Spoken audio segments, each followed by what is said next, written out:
Hello students. आशा है आप सभी लोग स्वस्थ होंगे। तो कल से आपके मुख्य विषयों की टर्म वन की परीक्षाएं शुरू होने जा रही हैं। आप में से कुछ ने इससे पहले 25 तारीख को अपना एक टर्म वन का पहला एग्ज़ाम दे दिया होगा। तो कल से आपके जो मुख्य सब्जेक्ट्स की परीक्षाएं शुरू होंगी, तो उससे पहले मैं चाह रहा था कि आपसे कुछ बातें शेयर की जाएं जो कि आपके बोर्ड एग्ज़ाम के लिए बहुत लाभकारी होंगी। तो जैसा कि आपको मालूम है कि ये जो टर्म वन का एग्ज़ाम है पूरी तरह से एमसीक्यू बेस्ड है। तो जब आप एमसीक्यू क्वेश्चंस अटेम्प्ट करते हैं तो उस समय कुछ चीज़ें जो आपकी सफलता में सहायक हो सकती हैं, उनको आपने ध्यान में रखना है। पहली बात, तो जो आपको 20 मिनट का एक्स्ट्रा टाइम दिया गया है, वह आपके लिए एक बहुत इम्पोर्टेंट एसेट है। आप ये समझ लीजिए एक तरीके से आपको पेपर सॉल्व करने के लिए दुगना टाइम दिया गया है, क्योंकि उन 20 मिनट में आप पूरा का पूरा क्वेश्चन पेपर पढ़ सकते हैं और आपकी आंख और दिमाग आपस में मिलके पूरे क्वेश्चन पेपर को सॉल्व भी कर सकते हैं। तो उन 20 मिनट का आपको बहुत अच्छे से इस्तेमाल करना है। 20 मिनट में आपने अपना क्वेश्चन पेपर अच्छे से पढ़ लेना है। क्वेश्चन का जो लिखा गया, उसमें टेक्स्ट लिखा गया, उसका एक एक वर्ड बहुत अच्छे से पढ़ के उसको समझ लेना है। जल्दीबाजी नहीं करनी है। कई बार ऐसा होता है क्वेश्चन पढ़ने में कुछ वर्ड पढ़ते पढ़ते जल्दी पढ़ने के चक्कर में छूट जाते हैं और उससे अर्थ का अनर्थ हो जाता है। तो इसलिए आप बहुत ध्यान से क्वेश्चन पेपर को पढ़ें, एक एक वर्ड को बहुत ध्यान से पढ़ें और उसके बाद अपने दिमाग को चलाएं कि इसका आंसर क्या हो सकता है। तो उन 20 मिनट का आपने उपयोग करना है और उन 20 मिनट में आप ये भी डिसाइड कर सकते हैं कि आपको जो ऑप्शंस दिए गए हैं, मीन्स आपको 25 क्वेश्चन में से 20 करने हैं, तो कौन से 20 क्वेश्चंस हैं जो आप करेंगे जिनके लिए आप 100% श्योर हैं। तो पहली महत्वपूर्ण बात यह है कि आप उन 20 मिनट का बहुत अच्छे से इस्तेमाल करें, ठीक है, और उसको अपने भविष्य को सुधारने में प्रयोग करें।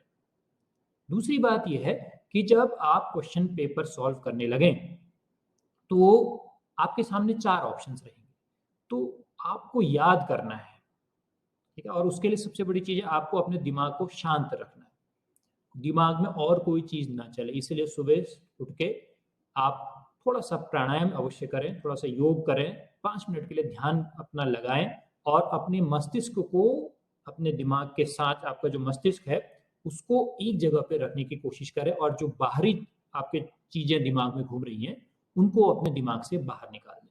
केवल सब्जेक्ट नॉलेज पर ही आपका फोकस रहे, इधर उधर की कोई भी बात आप अपने दिमाग में न लाएं। उस समय जब आप एग्जाम हॉल में बैठे होंगे तो आपको ध्यान रखना है, उन हर बातों को, अपने सब्जेक्ट टीचर की उस हर एक बात को रिमाइंड करने की कोशिश कीजिए जिससे आप उस क्वेश्चन का आंसर निकाल सकें। तो आपने साल भर क्लासेस की हैं, ऑनलाइन ऑफलाइन दोनों मोड में क्लासेस की हैं, तो आपके टीचर ने उस टॉपिक से संबंधित जो आपको जानकारी दी थी उसको आप रिकॉल करने की कोशिश करें, उनको याद करने की कोशिश करें, और अगर आपका दिमाग शांत होगा तो आपको वो चीज़ याद आएंगी और आप सही ऑप्शन सेलेक्ट कर सकेंगे, ठीक है। और सेलेक्ट ऑप्शन जब आप कर रहे हैं उसमें एक चीज़ है, इसको कहते हैं हम एलिमिनेशन मेथड, ये आपने लगानी है। तो 4 ऑप्शंस आपके पास दिए गए हैं, तो पहले आप जो गलत ऑप्शंस हैं, जो लग रहे हैं आपको कि ये बिल्कुल नहीं हो सकते, उनको अलग कर दीजिए।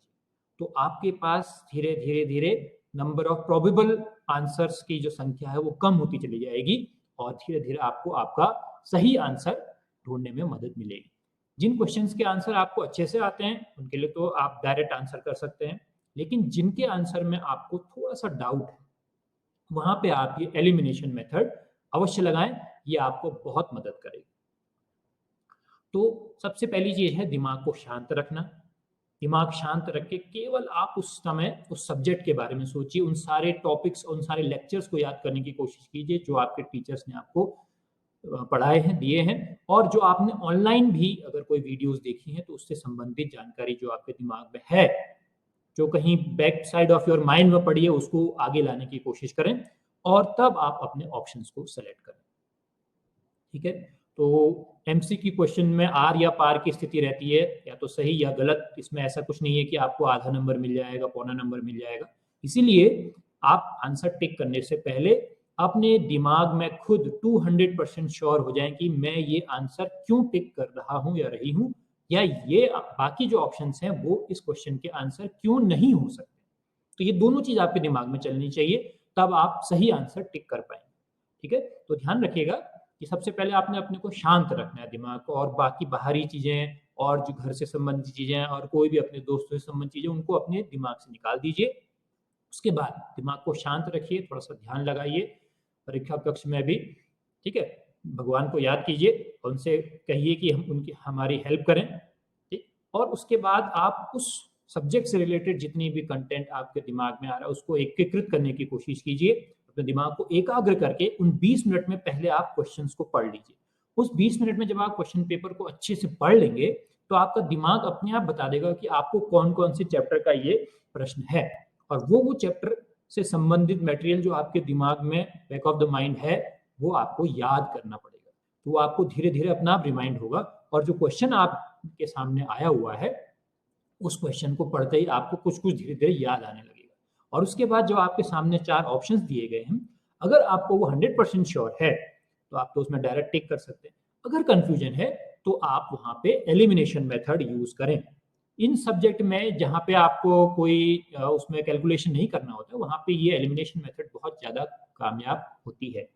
तो आप लोग क्या करें कि जो आंसर गलत है पहले उसको अलग करते जाएं, लेकिन एक चीज ध्यान रखिएगा, आंसर सही और गलत करते समय आप डबल श्योर जरूर हो जाएं कि ये आंसर क्यों सही है या ये आंसर क्यों गलत है।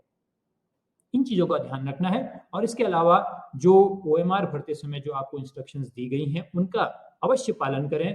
कोई भी क्वेश्चंस के सामने का कॉलम ब्लैंक न छोड़ें, या तो आप अटेम्प्टेड वाले में उसको लिखें या जो अनअटेम्प्टेड वाला कॉलम है उसको अवश्य भरें। और अपनी ओएमआर सबमिट करने से पूर्व एक बार सारे क्वेश्चंस को देख लें कि उस क्वेश्चन में या तो अटेम्प्टेड वाला सेक्शन भरा गया हो या नॉन अटेम्प्टेड सेक्शन भरा गया हो। तो इस बार सीबीएसई ने आपको बहुत सुविधाएं दी हुई हैं। आपको अगर आपके ओएमआर भरते समय कुछ गलती हो भी जाती है तब भी आपको एक बॉक्स का ऑप्शन वहां पे दूसरा दिया गया है जिसमें आप सही ऑप्शन पेन से लिख सकते हैं। तो ये आपको एक एडेड एडवांटेज है सीबीएसई के द्वारा, तो इसका आप उपयोग करें कि गलती से अगर आपने किसी क्वेश्चन का ओएमआर बॉक्स गलत भर दिया तो आप उसको नेक्स्ट टाइम सुधार भी सकते हैं, ठीक है। तो इन चीजों का ध्यान रखिएगा। बहुत शांतिपूर्वक अपना प्रश्न पत्र जो भी आप सब्जेक्ट का दे रहे हैं उसको सॉल्व कीजिएगा, और याद करने की कोशिश कीजिएगा कि आपके टीचर ने या ऑनलाइन वीडियोस में आपने उस टॉपिक के बारे में क्या क्या जानकारी पढ़ी थी। फिर से एक बार बता दूं कि प्रश्न को अक्षरशः एक एक करके पढ़ना बहुत आवश्यक है। अगर एक भी शब्द पढ़ते पढ़ते अगर आप छोड़ते हैं, स्किप करते हैं, तो हो सकता है उससे उसके उत्तर में बहुत गहरा प्रभाव पड़े। इसलिए प्रश्न को बहुत ध्यान से पढ़ें। आंसर को कभी भी उसके लिए प्री श्योर ना हो, पहले से ये दिमाग में ना मान के चलें कि यही आंसर होगा। लेकिन जो भी आंसर आपका दिमाग कह रहा है उसको आप अपने दिमाग में फिर से कहें कि ये होगा तो क्यों होगा, ठीक है। तो उसका आपको रीजन भी मिलना चाहिए, और ये नहीं होगा तो क्यों नहीं होगा। तो ये तरीके आप अपनाएंगे तो आपका क्वेश्चन पेपर बहुत अच्छे से होगा। ओएमआर भरते समय जल्दीबाजी ना करें, बहुत ध्यानपूर्वक भरें, और ओएमआर सबमिट करने से पहले एक बार देख लें कि कोई भी ऑप्शन जो है, हर क्वेश्चन में कोई ना कोई ऑप्शन सेलेक्ट किया गया है, आइदर फील्ड वाला या नॉन अटेम्प्टेड वाला, ठीक है। तो ये गलतियां, छोटी छोटी गलतियां ना करें, इससे आपके मार्क्स अच्छे होंगे और टर्म फाइनल जो आपका होगा उसमें आपको अच्छी वेटेज मिलेगी। तो मेरे आप सभी के लिए यही शुभकामनाएं हैं कि भगवान आपके साथ रहें, और आपने जितना भी साल भर अभी ये जो पिछले 8 महीने में मेहनत की है वो आपको एग्जाम के कक्ष में उस समय तुरंत याद आए और आप सही ऑप्शन चुनने में सक्षम हो।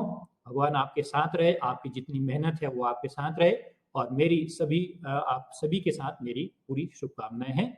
आप अपना क्वेश्चन पेपर आने वाला जो भी ये लगभग 15-20 दिन का समय है उसमें जो भी क्वेश्चन पेपर आपको मिलेगा सीबीएसई टर्म 1 का, उसको आप अच्छे से सॉल्व करें और अपने स्वास्थ्य का जरूर ध्यान रखें। अगर आपका स्वास्थ्य ठीक होगा तभी आपका मन ठीक होगा। मन शांत रखिएगा, और मन शांत रहेगा तो आपको आपकी पढ़ी हुई चीजें अवश्य याद आएंगी और आप सही ओएमआर ऑप्शन सेलेक्ट कर पाएंगे। तो इन्हीं शब्दों के साथ बहुत बहुत धन्यवाद, और आप आशा करता हूं कि आपके जो टर्म 1 एग्जाम है उनमें आप अच्छे से अच्छे नंबर लाके उत्तीर्ण होंगे, जिससे कि आपको टर्म 2 में और जब इसकी वेटेज जुड़ेगी तो आपको कभी भी ये पछतावा नहीं होगा कि कुछ गलती की वजह से आपका टर्म 1 का एग्जाम जो है आप सही से नहीं कर पाए, नंबर कम रह गए। तो अच्छे से मेहनत कीजिए, खुश रहिए, प्रसन्न रहिए, अपने दिमाग को शांत रखिए और पुरानी चीजों को याद करने की कोशिश कीजिए। धन्यवाद।